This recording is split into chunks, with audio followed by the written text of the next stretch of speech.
le tote bag que j'ai réalisé pour une amie, Anne-Cécile, qui a bossé sur toute l'identité visuelle de Fil d'Engie. Donc si tu n'es pas abonné, je t'invite à aller faire un tour sur mon compte Instagram.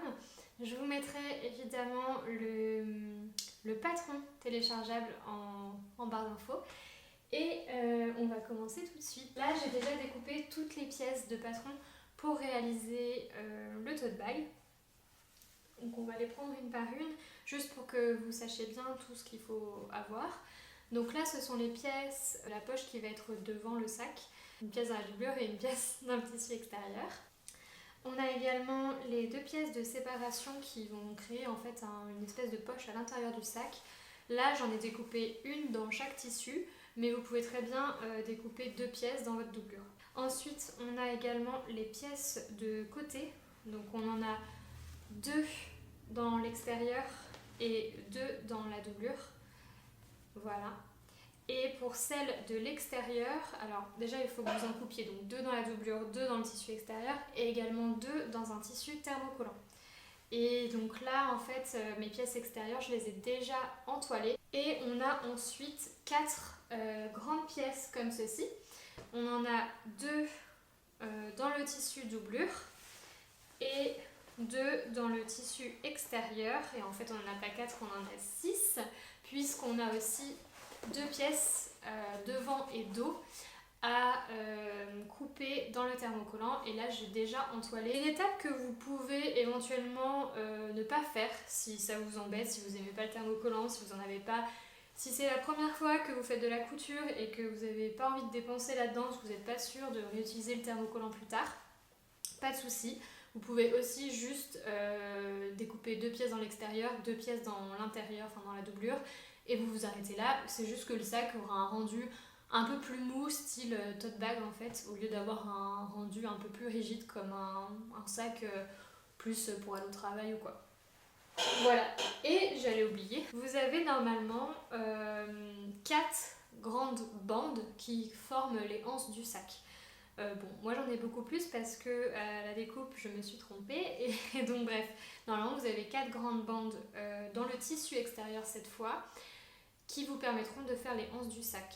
Pareil, je sais que, enfin j'ai bien conscience que ça fait acheter pas mal de tissus si on fait les anses dans le même tissu que le sac. Donc c'est à vous de voir ce que vous préférez niveau esthétique, niveau budget, etc.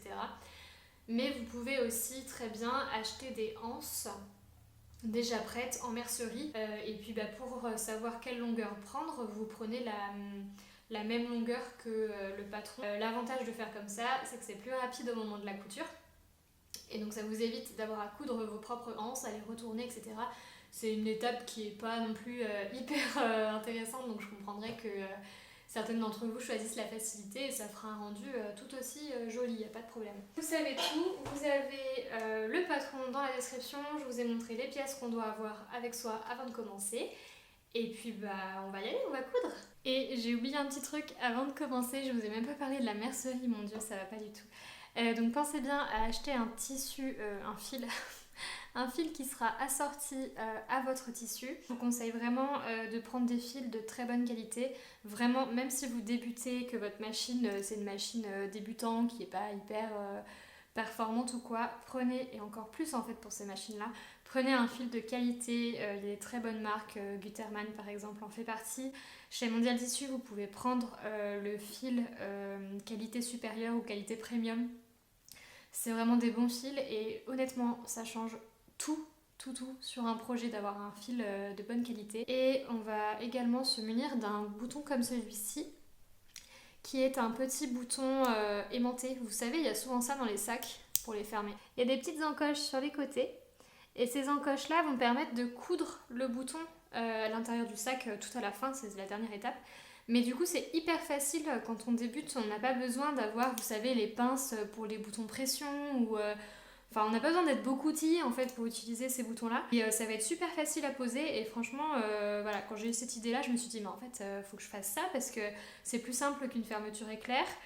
Pour les débutants, c'est super simple à poser. Et en plus, c'est même pas obligatoire, si vous souhaitez que ça soit un sac qui ne se ferme pas, et ben vous ne mettez pas ça. Point, voilà. Bon, c'est tout. Cette fois, j'ai pensé à tout vous dire et donc on va pouvoir commencer la couture. On va faire, c'est qu'on va commencer par coudre les anses. Vous allez en fait venir plier comme ceci, endroit contre endroit, sur toute la longueur.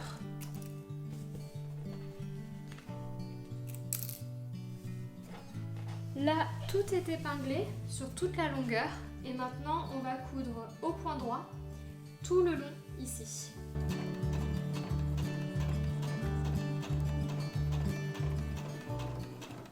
Alors, une fois que vous avez cousu au point droit tout le long de la anse, il va falloir la retourner.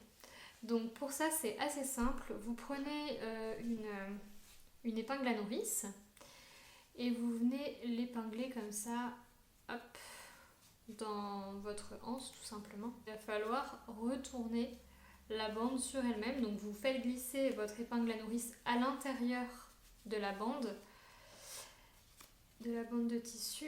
Et après, vous faites coulisser comme ça. Vous n'attendez pas que ça fasse un gros boudin là au bout parce que ça va être vraiment dur après à retourner si vous ne faites pas petit à petit. Donc vraiment, vous y allez tranquillement. Bon, j'ai enfin fini les anses. C'était vraiment super long en vrai. Juste la dernière petite étape, ça va être de venir repasser. Et quand vous repassez, pensez à bien rouler la couture. Faut vraiment venir faire comme ça avec les doigts.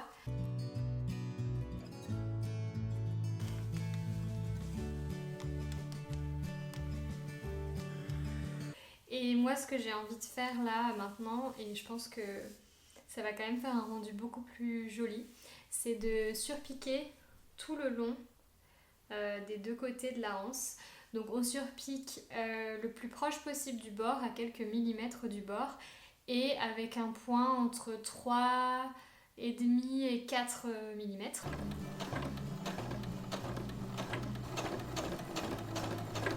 Donc là, ce qu'on va faire maintenant, c'est qu'on va coudre la petite poche qui sera sur l'avant du sac. Donc là, tout simplement, ce qu'on va faire, c'est de coudre endroit contre endroit les deux pièces de cette petite poche. On fait tout le tour et on laisse un espace de 8 cm à peu près pour retourner la pièce sur l'endroit tout simplement.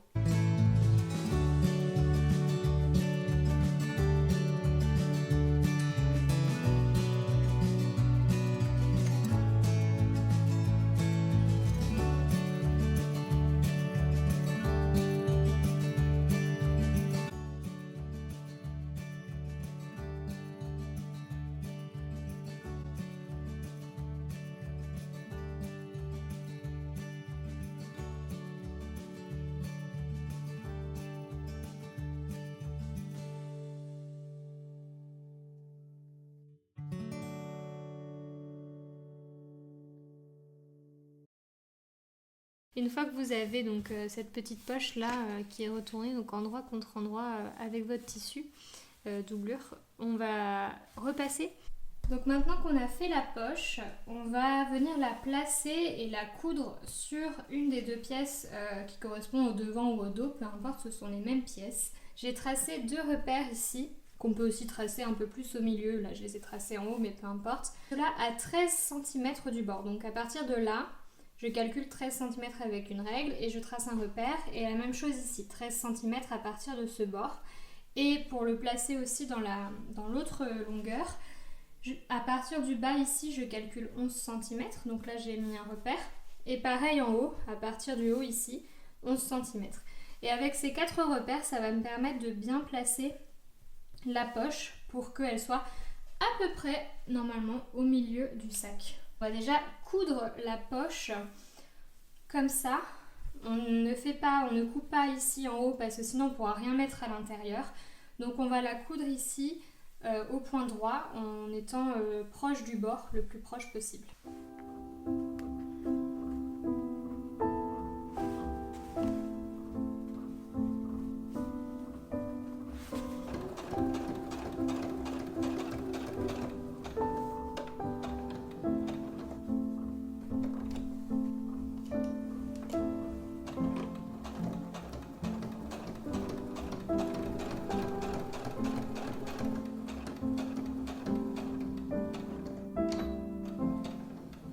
Donc là maintenant on a cousu la petite poche qui sera sur le devant du sac.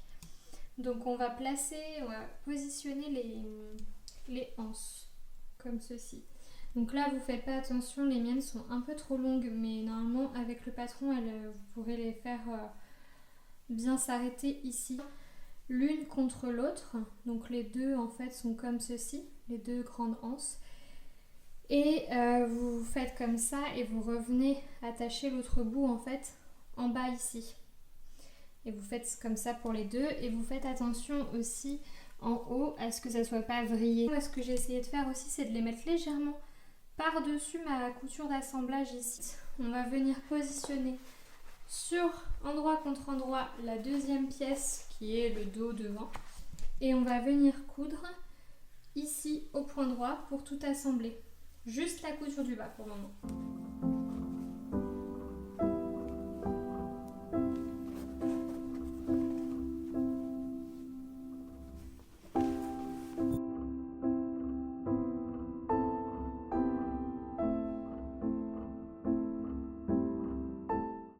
Voilà, donc là comme vous pouvez le voir, j'ai fait la couture d'assemblage comme je vous ai montré selon le montage. Et donc maintenant, si on fait comme ça, hop, voilà, on a normalement les deux anses qui sont fixées et le dos et le dessous du sac aussi. Et ce qu'on va faire maintenant, c'est qu'au fer à repasser, on va venir coucher la couture.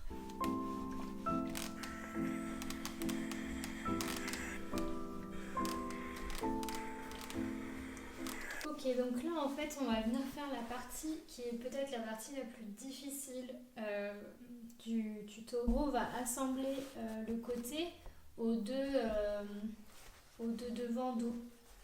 Voilà, donc à la fin ça vous donne quelque chose comme ça. Vous voyez en fait on a des arrondis ici, des angles arrondis.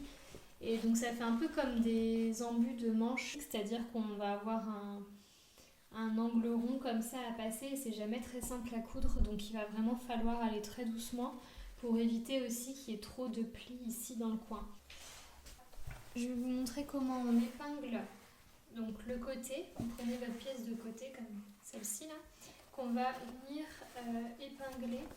D'abord ce qu'on va faire c'est qu'on va plier comme ça notre pièce en deux et on va marquer le milieu. On coupe un tout petit peu ici, hop. Et comme ça, on a notre milieu ici, on a un repère. Et on va légèrement arrondir les angles, donc sur ce même côté.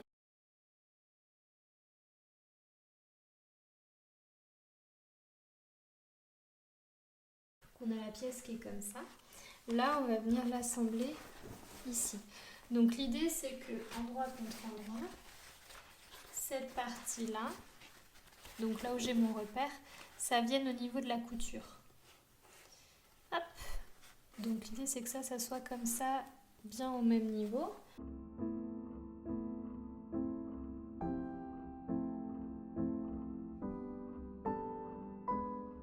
Donc là vous voyez en fait c'est un petit peu compliqué, je sais pas si vous voyez mais ça fait pas bien en fait, on va avoir un pli.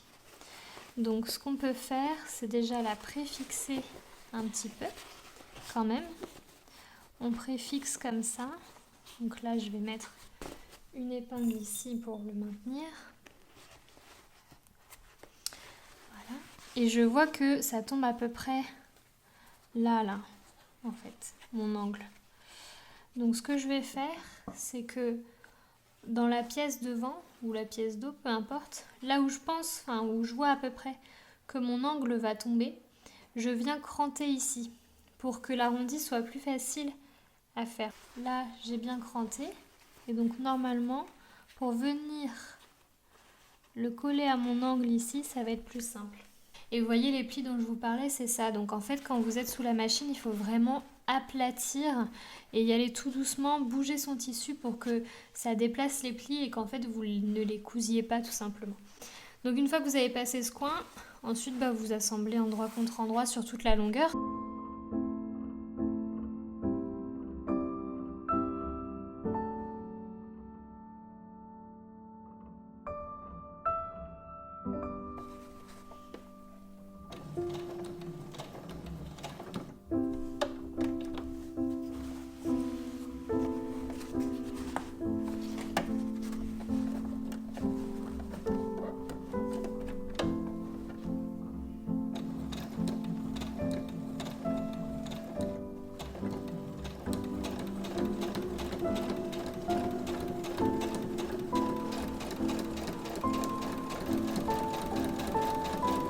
Donc quand c'est cousu, avant de retourner sur l'endroit pour voir à quoi ça ressemble, pensez bien à cranter ici aussi vos coutures, comme ça va mieux se retourner. Et là on va passer à l'assemblage de la doublure. Donc vous prenez les 2 pièces de séparation. Moi j'en ai une dans le tissu endroit et une dans la doublure, mais il se peut que vous en ayez juste 2 dans la doublure, ce qui sera très bien aussi. Vous les mettez endroit contre endroit et on coud ici en bas sur le long côté et en haut sur le long côté au point droit, et ensuite on viendra le retourner pour que ça soit à l'endroit. Pas la peine de coudre les côtés ici parce qu'ils vont être pris après dans une autre couture.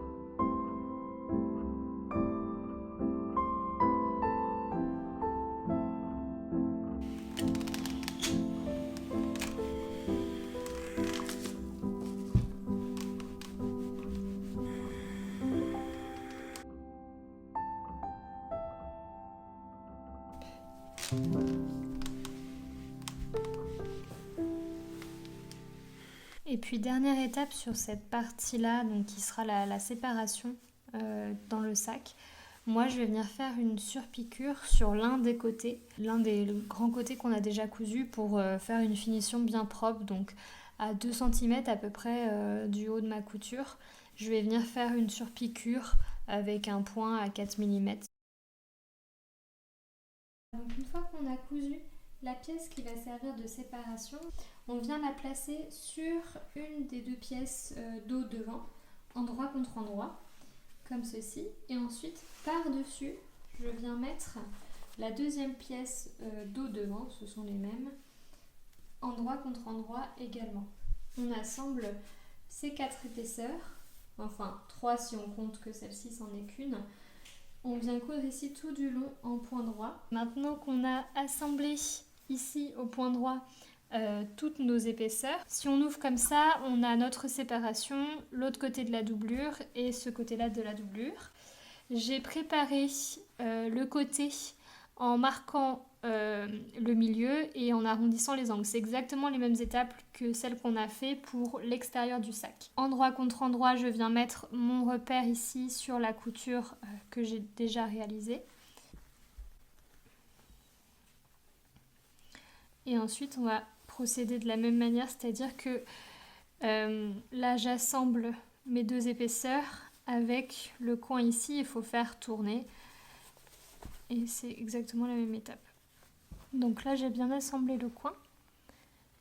Et après, j'assemble tout le long, ici, ma pièce de côté avec les 2 pièces ici. Donc ça, on assemble bien. Et ensuite, on fait l'autre coin qu'on n'a pas encore fait. Donc là, ça y est, on a cousu les 2 côtés de la doublure. Vous pensez bien à cranter les angles arrondis pour que ça soit plus simple au moment où on va le retourner. Donc là, vous voyez, ça fait une doublure de sac. Donc là, vous avez la doublure du sac avec la poche à l'intérieur. Et maintenant, on va venir assembler l'extérieur et l'intérieur du sac. Donc dernière étape sur la doublure, que vous avez donc là retournée sur l'endroit. On voit bien ici la petite séparation qui crée une poche. Et il va falloir qu'on coud le bouton avant d'assembler la doublure et l'extérieur du sac. Je fais un repère, donc le côté ici, cette partie, sans les petits côtés, ça fait 40 cm. Donc j'ai fait un repère à 20 cm au milieu et je place mon bouton à 3 cm du bord. J'ai fait un petit point, vous ne le voyez pas à la caméra, mais j'ai fait un petit point avec un stylo friction et en fait ce petit point je vais m'en servir pour positionner en fait le milieu de mon bouton dessus. Donc pour coudre le bouton, ce qu'on fait, donc là je suis venue par-dessous dans la petite encoche. On va coudre chaque encoche une par une. Donc là la doublure est terminée. Donc on a cousu les 2 boutons. Là on a notre poche à l'intérieur. Bref, tout est bon. On la retourne sur l'endroit parce que pour l'assembler avec l'extérieur du sac, il faut qu'elle soit sur l'endroit. Donc le sac extérieur, pour l'assemblage final, on le retourne sur l'envers, on le met sur l'envers complètement. Et ce qu'on pense bien à faire également, c'est mettre les anses à l'intérieur. Donc on a notre extérieur à l'envers, enfin sur l'envers, notre doublure sur l'endroit, et on vient glisser la doublure dans le sac à l'intérieur. Et donc on se retrouve avec le sac comme ça sur l'envers et la doublure qui est elle à l'endroit.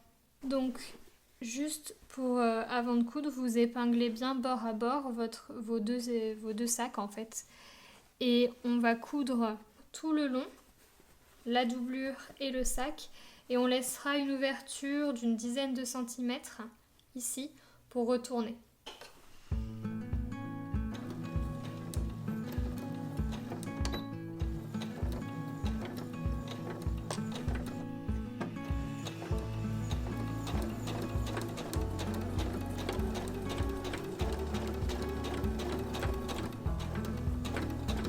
Ça y est, on est prêt, on peut retourner le sac. Donc on a bien laissé la petite ouverture. Et donc là ça y est, on va tout retourner.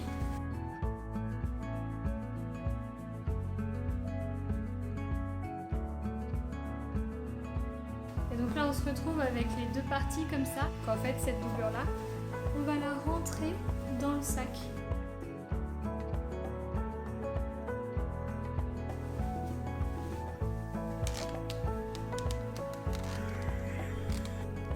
Donc là on fait la surpiqûre finale qui va venir fermer ici l'ouverture par laquelle on a retourné le sac. Préalablement on repasse bien histoire qu'on mette bien la doublure dessous et qu'on la voit quasiment pas en fait. L'étape du repassage va permettre de vraiment bien aplatir. Et on fait ça au point droit, pas besoin de faire un point d'arrêt parce qu'on va revenir sur notre point de départ, donc ça va fermer la couture. Et on coud avec un point à 3,5 ou 4 mm puisque c'est une surpiqûre. La dernière étape, c'est d'épingler. Voilà, donc là on a bien tout épinglé, à la fois sur le devant mais aussi derrière. Donc ce qu'il nous reste à faire, c'est de piquer à la machine et on va essayer de piquer sur nos surpiqûres en fait. Comme ça se verra le moins possible. Moi ici j'ai un peu d'épaisseur donc je vais changer mon aiguille, je vais mettre une aiguille de 90 pour que ça soit plus facile à coudre. On va faire sur tout le long du sac, dessous et derrière.